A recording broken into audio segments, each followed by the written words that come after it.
Oye País, buenas noches, Oye País, yo soy Rudy González. Gracias por su compañía en esta hora, como cada noche, aquí para analizar juntos los temas noticiosos de interés nacional e internacional. Dos temas ocupan la atención en estos días de la parte noticiosa entre los dominicanos especialmente. El tema número uno, indudablemente, es lo que gira en el entorno de la operación Calamar o caso Calamar, en el cual están implicados exministros del gobierno anterior, altos dirigentes del Partido de la Liberación Dominicana, el ex candidato presidencial del Partido de la Liberación Dominicana, y todo está sujeto ahora, ya se hicieron las acusaciones, los arrestos, los allanamientos de parte del PECA, la Procuraduría Especializada contra la Corrupción Administrativa, que es una dependencia directa, una de las cabezas principales de la Procuraduría General de la República.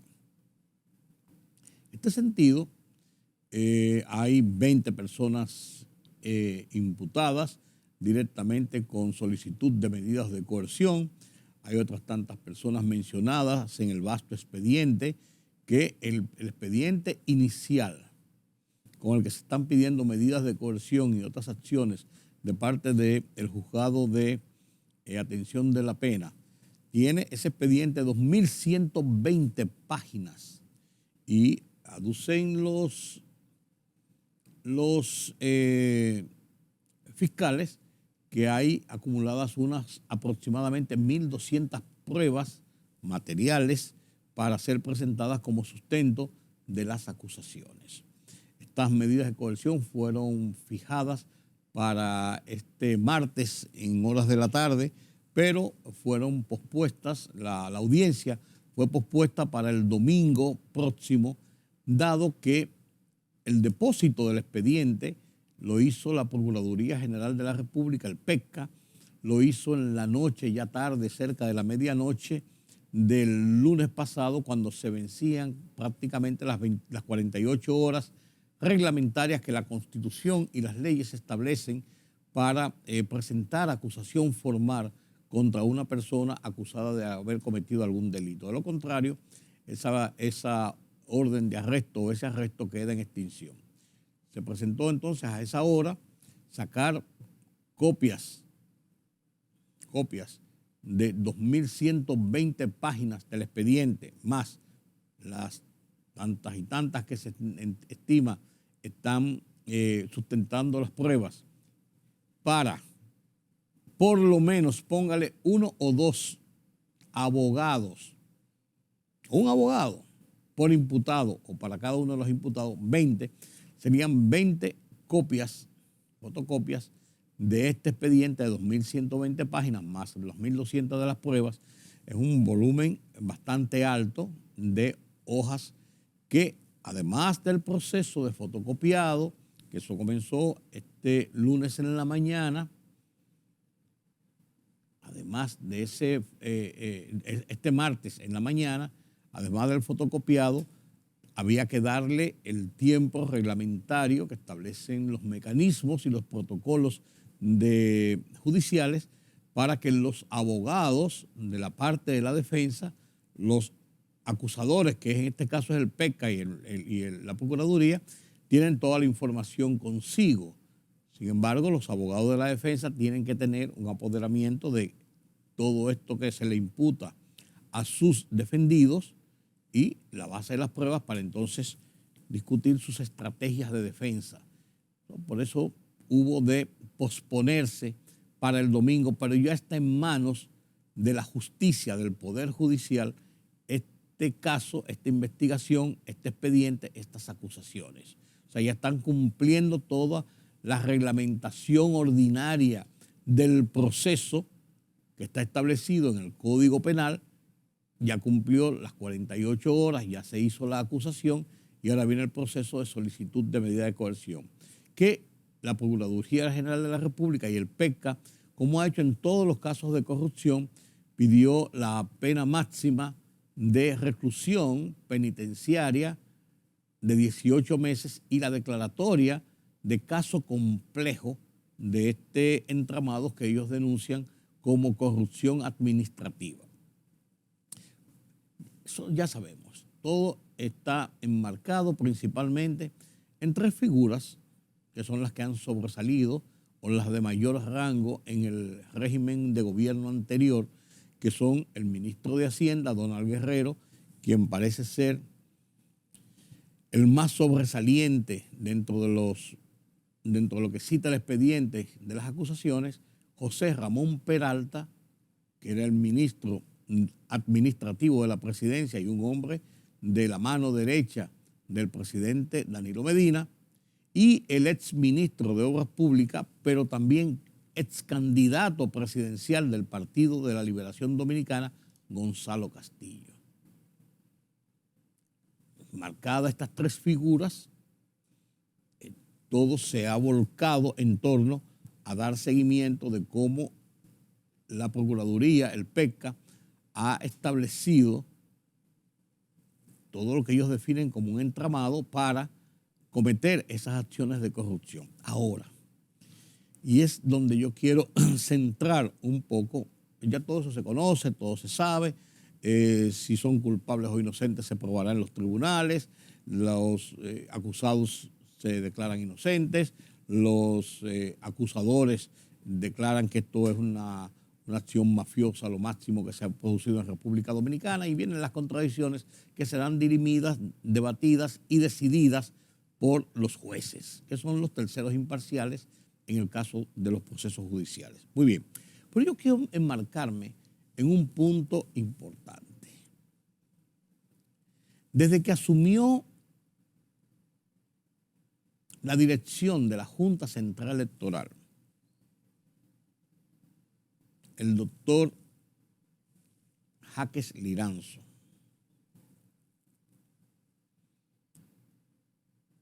ha estado empeñado en que en las reformas necesarias a la ley electoral, la ley de partidos, quedara perfectamente bien consignado el tema de el uso de los recursos económicos para las campañas, que quedara bien delimitado. Miren, en República Dominicana no es algo nuevo, pero sí cada vez que ocurre y cada vez que se pone en la palestra debe considerarse como algo nuevo porque no ha tenido una solución ni nadie ha querido darle esa solución, con muy poca gente, al tema del financiamiento de las campañas. El uso de los recursos del Estado puede decirse que es una norma de costumbre en favor de los candidatos del partido de gobierno de turno. De los candidatos, senadores, diputados, síndicos, regidores y presidenciales. El uso de los recursos del Estado, que se manejan de muchas formas, con dinero líquido, buscando por aquí, buscando por allí, con acciones que no son legales, del todo legales, y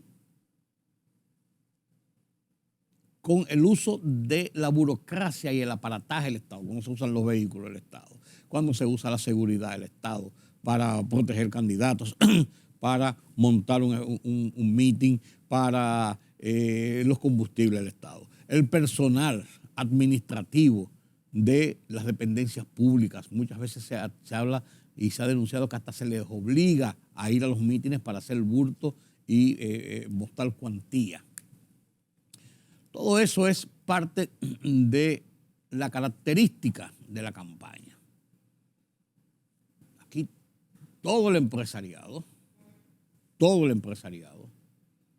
aporta a todos los candidatos presidenciales, senatoriales, diputados y síndicos. Aporta porque ellos van y pasan el sombrero para hacer sus campañas. Y aportan. ¿Y aportan por qué? Porque creen en tal o cual candidato, porque creen en tal o cual propuesta de candidatura, sea senadora, diputado, a síndico, a regidor, a presidente. No, porque están comprando o están pagando por tener seguridades, por así decirlo, y gracias que se les puede retornar en un momento determinado en beneficios para sus labores empresariales. Estamos hablando del empresariado. Y no es raro. Aquí es muy conocido el caso de un candidato que un empresario conocido, con mucho dinero, fue y le dijo: tú eres mi amigo, te estoy, como tú sabes, yo te apoyo económicamente, pero también a fulano de tal, a otro candidato, le estoy también, me solicitó y le estoy dando también dinero. Y ese candidato le habría dicho: no, está bien, lo que yo no quiero que tú le des a él más que a mí. O sea, solamente esa frase de ser del todo así nos indica de cómo hay una complicidad y una convivencia en ese sentido. Cuando Peña Gómez en el 1994, cuando la crisis política o el asomo de crisis política en las elecciones de 1974 frente a Joaquín Balaguer, entre las propuestas de enmienda a la Constitución que se hizo, que fue cuando se dividió las elecciones, se le dieron 2 años a Balaguer y las elecciones volvieron a realizarse en el 96. En esa reforma constitucional que se aprobaron una serie de medidas como la no reelección consecutiva, el 50% más 1 de los votos para ganar la candidatura presidencial. Se habló entonces del financiamiento de las campañas políticas. Y se estableció por mandato constitucional refrendado por la ley en especial, que el Estado dominicano entregara proporciones económicas de acuerdo a la cantidad de votos obtenidos por los partidos en las últimas elecciones que hayan participado. Oigan bien, cantidades específicas de dinero en un monto tal. Por ejemplo, el monto anual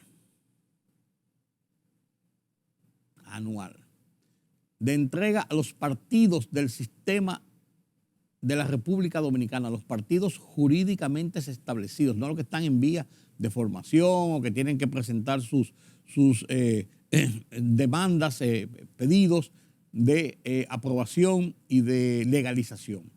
Los partidos que están en el sistema, los que hayan sacado en las últimas elecciones más del 5% de la votación, están dentro del cuadro de los partidos grandes. Y entre estos se divide el 80% de esos fondos destinados del Estado para el mantenimiento de las operaciones políticas de los partidos durante el año. Son 1,000 y pico de millones de pesos cada año que se destina a los partidos políticos. Del 5% en adelante que hayan tenido de votación en las elecciones anteriores, de acuerdo a los niveles, se reparte el otro 20% de ese paquete, de esa bolsa de dinero que el Estado entrega a los partidos políticos. La idea en este sentido, el leitmotiv, vamos a decir, de esta medida es que los partidos políticos no tuvieran que salir a pasar el sombrero buscando apoyos económicos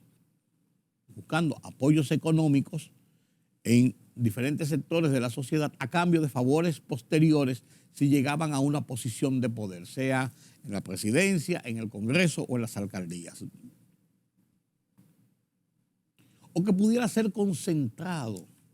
No se puede dar más de tanto y tiene que quedar registrado quién dio y después el partido demostrar en qué gastó ese dinero.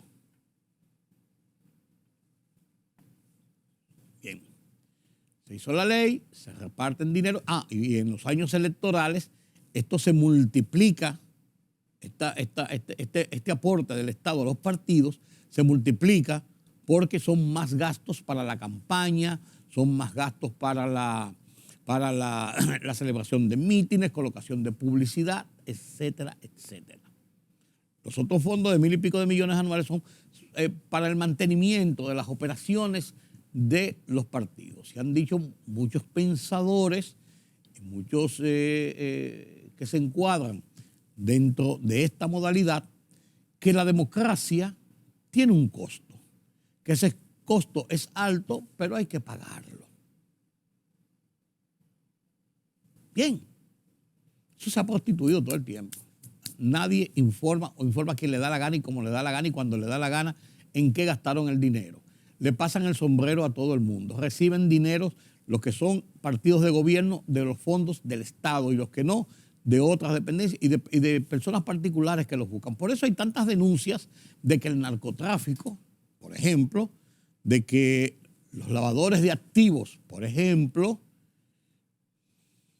los riferos ilegales, por ejemplo, las personas que reciben dinero turbio, por ejemplo, hacen muchos aportes importantes a candidatos y a partidos en los procesos electorales buscando una suerte de impunidad, de que no lo persigan, de que no lo molesten en sus operaciones, en sus negocios. Eso es lo que se dice. Y de eso las denuncias y los comentarios están llenos en el Congreso Nacional. Por ejemplo, diputados, senadores que se señalan con nombres y apellidos y que han salido casos a relucir a lo largo de los últimos años de legisladores involucrados en temas de corrupción, en temas de lavado de dinero, en temas de narcotráfico. Por ejemplo, que hasta han sido extraditados, algunos de ellos han sido juzgados en República Dominicana, que han sido acusados en República Dominicana por sus operaciones ilícitas. Y se les reputa como personas que han llegado al Congreso y otros que han aportado a las causas políticas de otros que llegan al Congreso. Entonces, esa fijación que tenía Román Jaques Liranzo, el presidente de la Junta Central Electoral, en que las enmiendas que se estaban produciendo, que debían producirse a la ley electoral, la ley de partidos, después del tollo en que estas leyes no que llevaron, pero que no pudieron hacer otra cosa, no tenían fuerza legal para impedir los desastres que se hicieron, por ejemplo, las elecciones pasadas, abortadas las municipales en febrero, y después con todos los dimes y diretes de las primarias de octubre del 19. Después que el Tribunal Constitucional declarara varios artículos inconstitucionales o reñidos con la Constitución de la República y los sacara de contexto sin poder ser aplicados. Cuando se iba a hacer esta reforma, Román Jaques fue muy vehemente en que este era un tema importante que debía consignarse en la ley de partidos y la ley electoral, de cómo es el manejo de los fondos de campaña, de cómo son las limitaciones, de cómo son las informaciones de quién da y quién recibe, de cuánto da y cuánto recibe, de cuánto gastó en los informes a la Junta Central Electoral. Porque esto podría evitar el desborde de dinero no necesariamente legal que entre a las campañas y que además de procurar beneficios posteriores, generara una suerte de desigualdad, de desequilibrio entre candidatos, entre partidos y entre aspirantes a posiciones públicas. Esa es la realidad. Entonces, en el Congreso Nacional, lógicamente, esto, y porque ¿quiénes manejaron la reforma a la ley? Los legisladores, que son parte del problema, cuando no que son el problema, son una parte importante del problema. Y lógicamente lo manejaron, lo torearon, y que sí, que no, que tampoco, que sí, y se mantuvo. Ahora, con esta situación de Calamar, vuelve a la palestra el tema del manejo de fondos públicos para las campañas. Ahora, en medio de un escándalo que establece el expediente del Ministerio Público, del PECCA, que se generó una estructura de corrupción multimillonaria de especificaciones no cuantificadas totalmente, sino más o menos en el camino de lo que pasó, para establecer la búsqueda de fondos, de recursos económicos multimillonarios para apoyar en ese momento a los candidatos del partido de gobierno, porque la estructura se habría conformado dentro de la estructura del gobierno anterior, para favorecer a sus candidatos. Entonces, yo pienso que sería importante, realmente importante, tomar esta experiencia, si es así o no es así, si tienen razón o no tienen razón, o es verdad o es mentira, o son culpables o son inocentes, lo definirán los tribunales. Pero el hecho está plasmado en un expediente con una serie de detalles. Entonces, la experiencia debía ser más que suficiente para ponernos a pensar en esta situación de las formas, los mecanismos para el financiamiento de las campañas electorales. En especial de los candidatos que rodean al partido de gobierno de turno. Porque vuelvo y digo, es mucho el dinero que se maneja en el Estado para manejar un tema, porque si usted es un empresario y a usted le da la gana de sacar de su bolsillo 10 pesos y dárselo a un candidato, ese es su problema. Ahora debe quedar consignado para establecer los dos parámetros de cómo llegó de dónde viene ese dinero, si es un dinero lícito, por qué razón tal cantidad de dinero, tener un control de las cantidades y además de eso determinar cómo se usó ese dinero, quién lo dio y por qué. Los Estados Unidos, donde también se dan fondos públicos para los candidatos y las campañas, incluso en la precampaña por las candidaturas presidenciales, una de las cosas que mordea y establece la realidad de los precandidatos, de los aspirantes a una posición, es la cantidad de dinero que recauda. Ellos salen a recaudar. Y un candidato que recauda 10 pesos, 10 dólares, y otro candidato que recauda 100, da a entender o plantea un perfil del que el que le dan 10 dólares no tiene nada que buscar frente a los que reciben 100, 200, 300 dólares. Voy a poner un ejemplo. Y comienzan a retirarse porque los fondos de campaña que reciben traza sus niveles de aceptación, de popularidad y de posibilidad de votos. Y esa es la primera saga para ir desmachando precandidaturas. Todas las personas que aportan a un candidato determinado dinero para campaña, tiene que registrarlo, tiene que decir de dónde proviene ese dinero y tienen un tope para esto.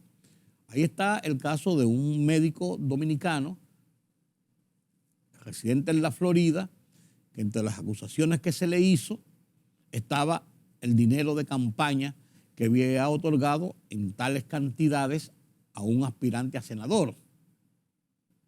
Está el caso de un grupo de empresarios que fueron acusados y condenados siendo del propio partido de gobierno y apoyando a un candidato del partido de gobierno, en ese caso republicano, porque dieron más del dinero que está establecido como aportes de campaña para un candidato. Ahí en la Florida también.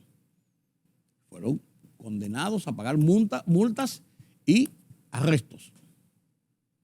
Son muy estrictos en eso. Entonces, esta experiencia debía servirnos como sociedad. Para enmarcar realmente este derroche muchas veces de dinero en las campañas electorales. Señores, las campañas electorales cuestan mucho dinero en República Dominicana. Para usted ser candidato, para ser candidato a diputado o senador, por ejemplo, para ser candidato dentro de los que se prorratean como precandidatos, para llegar a ser candidato hay que gastar 20, 30, 40, 50, 60 millones de pesos. Y como candidato para lograr la plaza, ganar las elecciones, para un senador o un diputado o un alcalde, se habla de hasta 100 millones de pesos y más de 100 millones de pesos. Para un candidato presidencial se habla de miles de millones de pesos. No puede ser que en una sociedad con tantos problemas en su economía, con una distribución de la riqueza que no es equitativa, como dicen los organismos internacionales y establecen los propios economistas en República Dominicana, que la distribución de la riqueza no es equitativa, no es posible ese derroche cada 4 años, ese derroche de dinero cada 4 años en campaña. Y que para colmo, el dinero no esté transparentado debidamente, porque ahí entran muchas convivencias, la corrupción, el narcotráfico, el lavado de activos, muchísimas cosas y muchísima gente que quiere dar para esperar a cambio beneficios de protección, de lo que usted quiera, impunidades. Son pocos los que le dan a Twingo $10 porque él va a ser candidato a diputado, porque él es mi amigo y yo quiero ayudarlo. Son pocos los que se van a ver en situaciones de esa naturaleza, pero con todo y eso debe quedar registrado en algún punto, en algún lugar. En estas reformas se hizo lo mismo. Ojalá que como nación, que como sociedad, saquemos esta experiencia de este mal trago que pasa el país por estas denuncias de corrupción multimillonaria que se está haciendo ahora a través de la Procuraduría Especializada con altos funcionarios y dirigentes políticos del gobierno pasado. Este es el primer punto que quiero analizar con esto. Y el segundo punto que quiero analizar de este caso es que cuando uno se pone a ver de cómo la generalidad de los altos funcionarios gubernamentales que vienen desde la clase política directamente, con posiciones políticas directamente, y entran al tren gubernativo, a las posiciones de gobierno, inmediatamente ponen un pie en el decreto que los designa, tienen otro pie en el escrutinio de la administración pública, con muchas posibilidades de ser parte de escándalos o de ir a la cárcel. Y esto nos mueve también a otra reflexión. ¿Vale la pena ser político si usted es una persona que cumple con los reglamentos de la sociedad, que no violenta la ley, que es honrado, que es serio, que trata de hacer un trabajo? ¿Vale la pena ser funcionario en el gobierno si inmediatamente usted pone un pie en el decreto que lo designa? El otro era el partido. En el decreto que lo designa, usted ya está en el candelero de la opinión pública, por más serio que usted haya sido y haya llevado una vida transparente y de reconocimiento, de honestidad. Usted comienza a ser objeto de ojerizas, de acusaciones verdaderas o calumniosas. Una persona estigmatizada por las redes sociales del día de hoy, que son capaces de cualquier cosa y de endilgarle a cualquier cosa. De ser una persona que por comisión o omisión, seguido usted entra al tren gubernativo con una posición de mando, usted también tiene un pie en la cárcel, por así decirlo.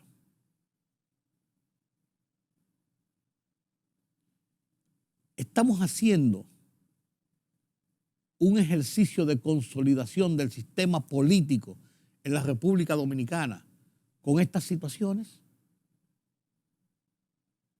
Estamos cambiando realmente lo que es la visión de ser funcionario en la administración pública de República Dominicana. ¿Son todos los funcionarios corruptos? ¿Son todos los funcionarios honrados?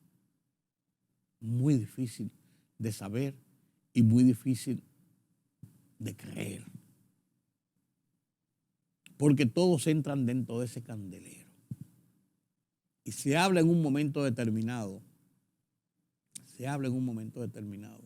de impunidades y de beneficios a unos y otros.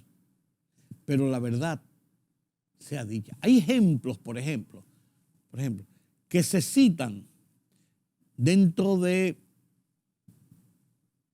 diría yo, las grandes excepciones que un hombre como Jorgito Martínez Lavandier, que fue director de rentas internas, lo que es hoy la Dirección de Impuestos Internos, por ejemplo, en la época de Joaquín Balaguer, que se habla de que él, el día que salió de la posición, salió a pie, que no tenía ni siquiera un vehículo propio, porque no tenía un centavo que no fuera el dinero que ganaba del salario mensual que le pagaba el Estado dominicano por la función que cumplía.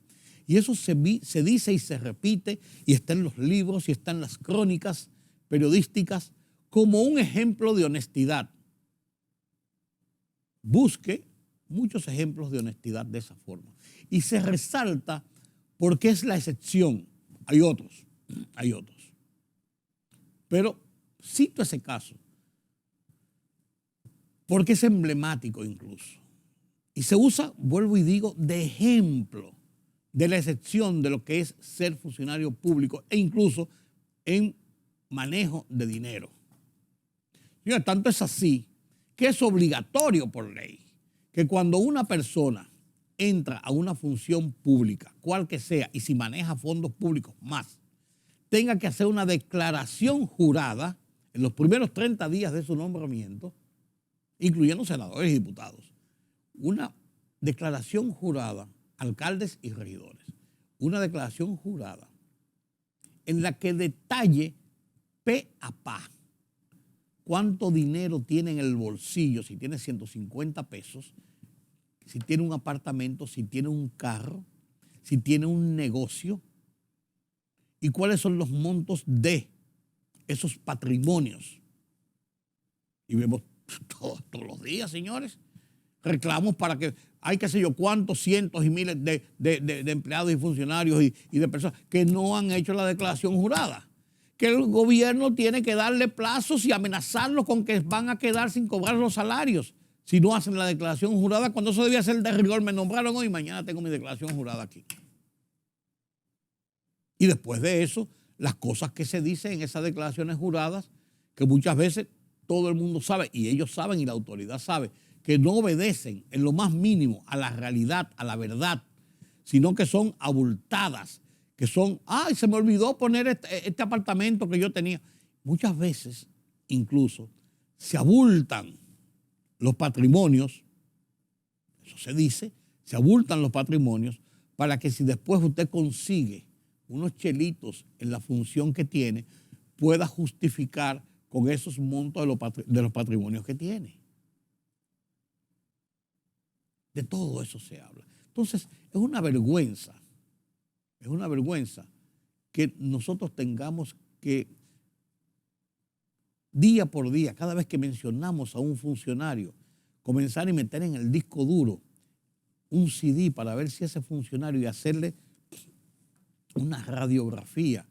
Hay gente que no pasa una radiografía visual, siquiera, de lo que tienen, porque andan en los restaurantes en jipetas de último modelo, tienen dos queridas, o la quieren, y cada una con una jipeta de último modelo y un apartamento, y viven en los viajes en las mejores tiendas, en los mejores restaurantes, haciendo galas de fortunas a costa de la posición que tienen. Ni siquiera guardan las apariencias en ese sentido. Entonces es una vergüenza tener que cada vez que uno piensa en un funcionario, cada vez que uno piensa en un político o habla de un político, de un funcionario, se tiene que hacer ese expertise interno. ¿Será verdad o no será verdad? ¿Esta persona es de confianza para el Estado, para el país o no lo es? ¿Cómo sus actuaciones dentro de la administración pública? Uno puede decir, por ejemplo, en la administración pública uno puede decir que esta persona es una persona que está actuando dentro de lo correcto, si en su vida paralela es un ladrón de los fondos públicos. Que él mismo, en el mismo entorno, se encarga de pregonarlo y de pavonearlo. Pero para que hayan corruptos dentro de la administración pública, deben haber corruptores. Y ahí viene y entra la clase periférica, fuera de la administración pública, que maneja negociaciones y que maneja recursos del Estado, aunque no son de ellos, sino administrados por otros. Entonces, hay una complicidad en muchas ocasiones dentro de esa sociedad. ¿Que somos un Estado podrido? No. Yo creo que es un Estado con muchas falencias, con muchos problemas. ¿Que no hay forma de eso corregirlo? Sí, hay forma. ¿Que es una cosa que no se puede hacer de la noche a la mañana? Sí, yo creo que es una cosa que toma tiempo. El Estado dominicano prácticamente ha sido estructurado desde siempre, desde hace muchos años, para manejarse en el entorno de acciones de corrupción. Cuando usted va a la fila a sacar la placa, como era antes, vamos, por un ejemplo, usted va a la fila a sacar la placa y en vez de usted ponerse en la fila porque hay 8 personas delante, hay un buscón y usted le da el papel y le da 200 pesos para que él se meta por una puerta, se la saque con la señora que está ahí, la traiga y se le entregue en las manos y usted se vaya, eso es corrupción. No solamente es meterse millones y millones de pesos en los bolsillos. Eso es corrupción. Eso son irregularidades e ilegalidades. Si usted va a sacar la licencia, usted tenga que dar 300 pesos, 500 pesos, 1,000 pesos por debajo al examinador o al que está en la puerta simplemente para que te deje entrar para tú poder sacar la licencia de conducir. No estoy hablando de que sea, estoy hablando en un sentido figurado de todo lo que pasa en la administración pública. Hay que buscarse quien te ayude. Usted tiene un pago que usted le vendió a la administración pública chinas, naranjas, y tiene un pago de 50 pesos que tienen que hacerle para que le saquen el cheque o le hagan la transferencia. Usted tiene que hablar con 2 o 3 personas ahí adentro y ponerle a 5 pesos, a 10 pesos, por así decirlo, para que muevan el expediente y para que le hagan la transferencia o le hagan el cheque. Eso es corrupción. Entonces es una administración pública compleja, difícil, compuesta por militantes políticos, con dirigentes políticos, compuesta por una serie de marañas, una serie de entramados, que cambiarlo es cambiar una cultura de Estado. ¿Que hay que comenzar a hacerlo? Sí.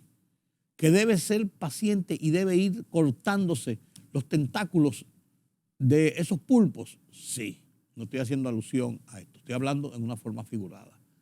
Que hay que ir dando ejemplos claros en que se confíe, la sociedad confíe en que los pasos que se dan son pasos reales, certeros, que son pasos que buscan adecentar la administración pública, que buscan corregir esos entuertos.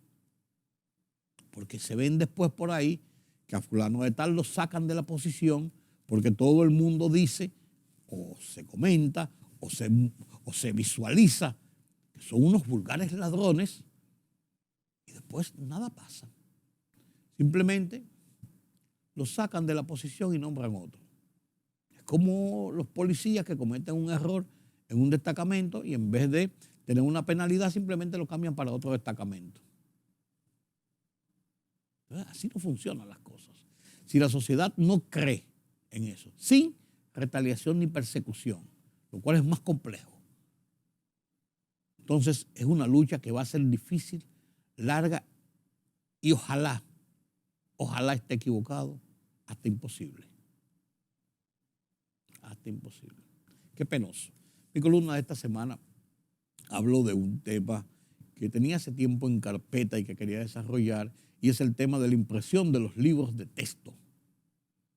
Los libros de texto, que cada año cambian y hay esos jolgorios y esos choques entre impresores, entre libreros, entre distribuidores, entre los que elaboran textos, entre el ministerio y, a final de cuentas, entre los padres que tienen que pagar por ellos y los niños que los reciben, los adolescentes, los jóvenes, para ser la fuente de conocimiento escolar.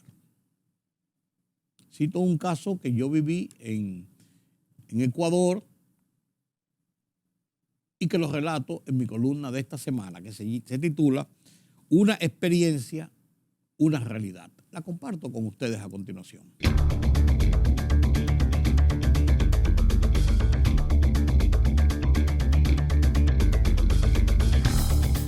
En el 2013, durante un conversatorio con el entonces presidente Rafael Correa en Quito, el gobernante en reelección nos contaba a un grupo de observadores electorales, entre los que me encontraba, sobre el giro que ese gobierno dio al tema de la impresión y distribución de los libros para los escolares del sistema público de Ecuador. Contaba que debido al desorden que protagonizaban los impresores, con aumentos de costos año por año, errores, omisiones en textos, incumplimiento en las entregas de los materiales, decidió pedir un informe confidencial de funcionarios y personas del sector privado sobre la calidad, costos y cumplimientos sobre el negocio. Se decidió entonces, nos contaba Correa, comprar maquinarias e imprimir y distribuir los libros de textos, sacando del negocio a los impresores privados que hasta el momento tenían un control total de esa acción oficial. Comento esta experiencia, dado el contexto de que el tema de la impresión y distribución de los libros de textos, un problema anual, está sobre el tapete en el país, luego de que el Ministerio de Educación anunciara planes de que el gobierno asumirá esa labor. Oí a un dirigente de las organizaciones de impresores que uno de los peligros reside en que el gobierno usará los libros de texto como vehículo de adoctrinamiento de nuestros niños, adolescentes y jóvenes en la escuela pública. ¿Adoctrinamiento en qué? Me he preguntado y he preguntado sin obtener respuesta. Lo que aspiro es que se le ponga el cascabel al gato y que el dolor de cabeza de todos los años con los libros de texto se convierta en cosa del pasado.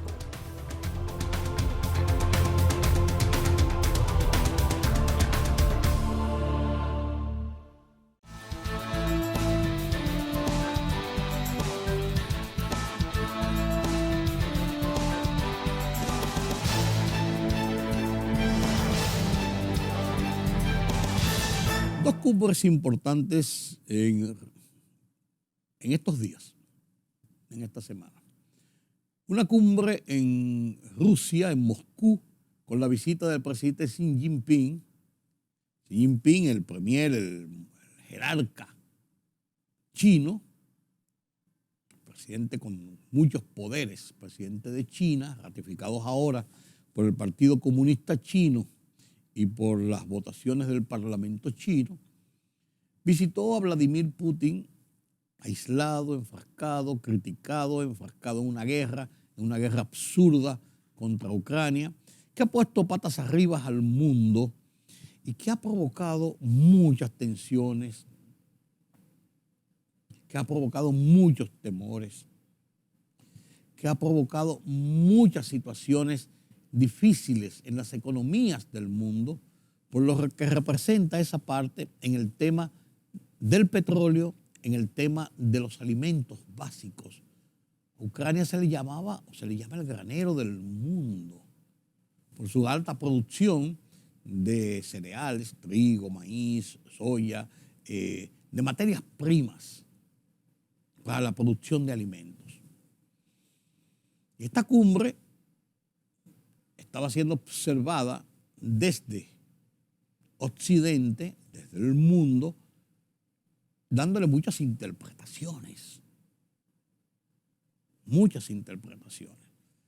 Fue China a decirle a Vladimir Putin, oye, bájale la guardia. Vamos a ver si resolvemos este tema, que este tema lo que está teniendo el mundo patas arriba y hay muchos problemas. Fue Xi Jinping a decirle al presidente Vladimir Putin, tú sabes que China te apoya y no vamos a permitir que Occidente haga un desorden con ustedes aquí, porque nosotros no vamos a permitir eso por lo que significa el equilibrio del mundo. China comparte fronteras con Rusia, parte de la misma área geopolítica, pero los chinos están en lo suyo. Los chinos han demostrado en los últimos tiempos que no quieren nada que ver, ni quieren tener nada que ver con confrontaciones bélicas. Ellos hacen sus presiones con el caso de Taiwán, tienen sus chismecitos con los norteamericanos, con el globo, con la cosa, con la tecnología, con la qué sé yo qué, pero no pasa de ahí, no pasa a acciones directas y peligrosas para la paz del mundo, como lo que desató Rusia contra Ucrania. Entonces, esto tiene mucha trascendencia, por así decirlo. Esta notita de la Deutsche Welle nos indica esta realidad. Reunión en el Kremlin de dos líderes autoritarios que desafían los valores occidentales, a la OTAN y a Estados Unidos. Para el presidente de Rusia, la visita de Xi Jinping es un respaldo diplomático que muestra un apoyo internacional muy necesario a medida que crece el aislamiento de Moscú. Me alegro mucho de que le haya sido posible venir y de que encontrara el tiempo para poder reunirnos en Moscú para hablar en un ambiente informal y amistoso sobre los temas que nos interesan a ambos. Para el presidente de China, Xi Jinping, es una oportunidad de entrar en la escena internacional como un pacificador y proyectar el poder de China ante las amenazas de Estados Unidos. El mensaje de Washington es claro: Pekín sufrirá duras sanciones y suministra armas a Rusia para su guerra en Ucrania. Ambos mandatarios están decididos a crear un nuevo orden mundial que, según ellos, no siga los dictados de la única superpotencia del mundo. Somos socios en una cooperación estratégica integral. Y esto es lo que hace que entre nuestros países existan estrechos lazos. Se espera que Xi y Putin debatan el plan de paz de 12 puntos propuestos por Pekín, que aboga por negociaciones entre Moscú y Kiev, pero no menciona la retirada de las tropas rusas del territorio ucraniano. Los ucranianos no pasan por alto esta omisión. Un dictador ha encontrado a otro, se atraen mutuamente, pero nada cambiará demasiado aunque consigan el apoyo de China para la guerra. Parece como una especie de juego, como si quisieran tomarle el pelo al mundo occidental. Esa es mi opinión. El presidente de Ucrania, Volodymyr Zelensky, ha dejado claro que no se podrá alcanzar la paz mientras las tropas rusas sigan ocupando y atacando su país. Y no está interesado en ceder ningún territorio ucraniano a Putin. Se espera que Zelensky y Xi hablen de la guerra por teléfono en los próximos días.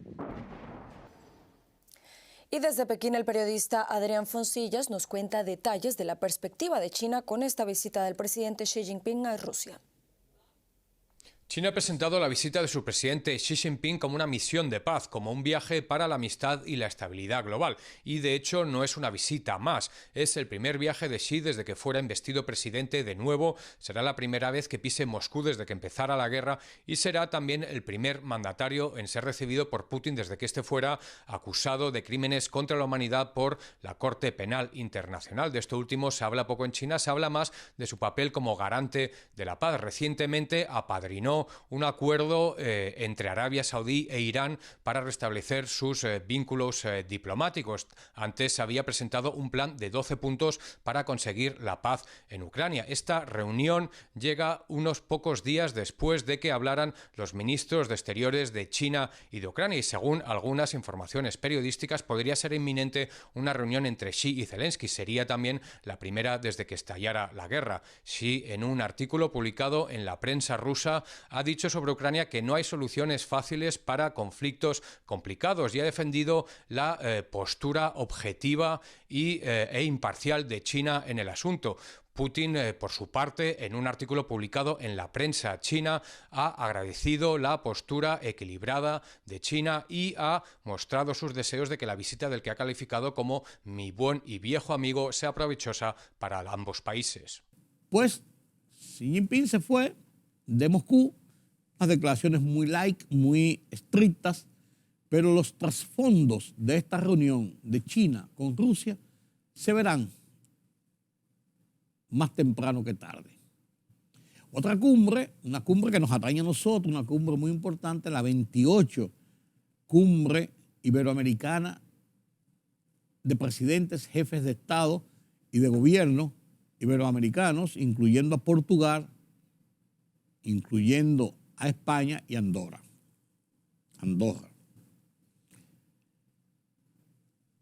14 jefes de Estado.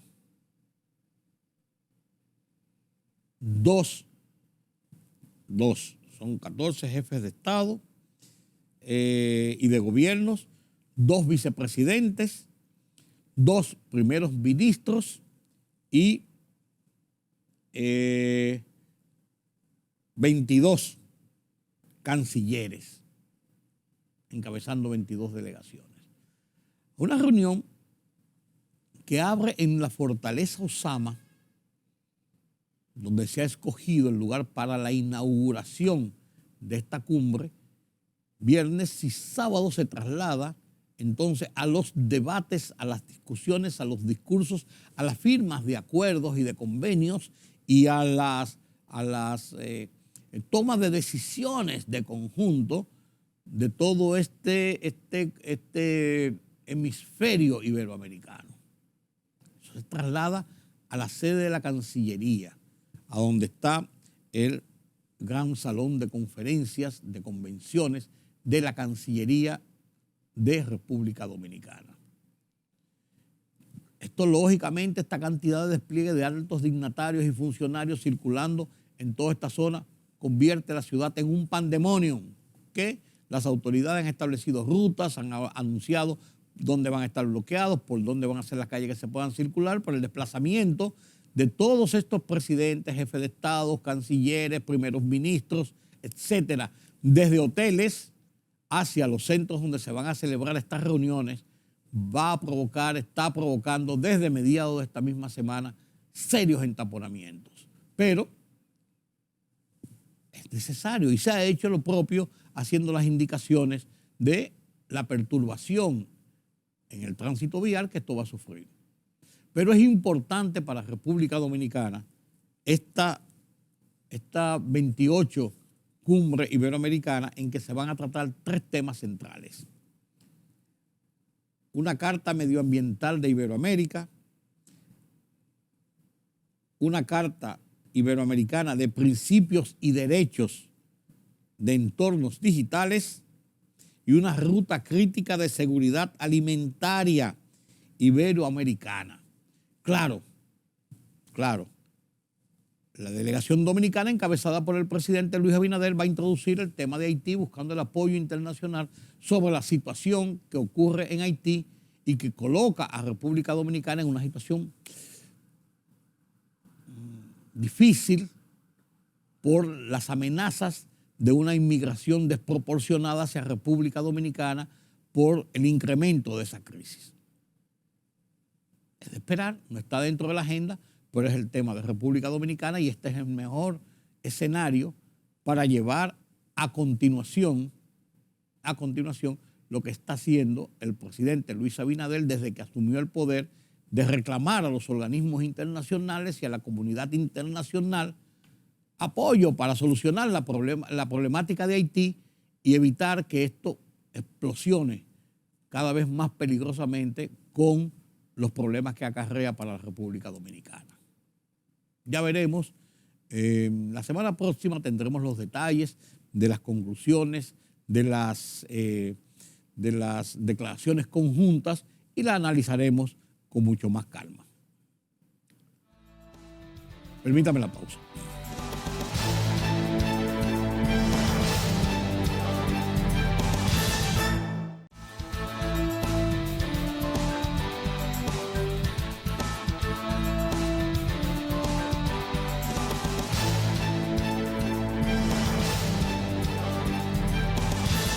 El mundo de las internacionales nos lo presenta Pedro Vargas desde la redacción central de Oye País.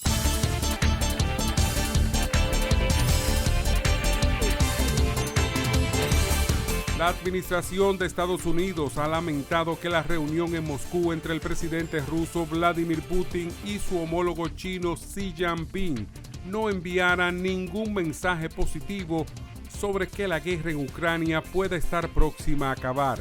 No hemos visto nada de lo que hayan dicho ni presentado que nos dé la esperanza de que esta guerra termine pronto, ha manifestado en rueda de prensa el portavoz del Consejo de Seguridad Nacional de Estados Unidos, John Kirby.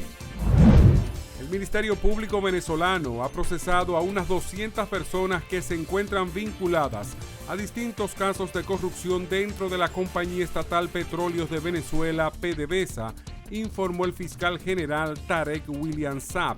La Fiscalía venezolana adelantó que se continúan realizando arrestos de personas vinculadas a las irregularidades detectadas dentro de la petrolera estatal. Al menos 13 personas murieron y 230 resultaron heridas en Afganistán y Pakistán, afirmaron fuentes oficiales de ambos países, un día después de que un terremoto de magnitud 6.5 golpeara el hindú Kuf afgano.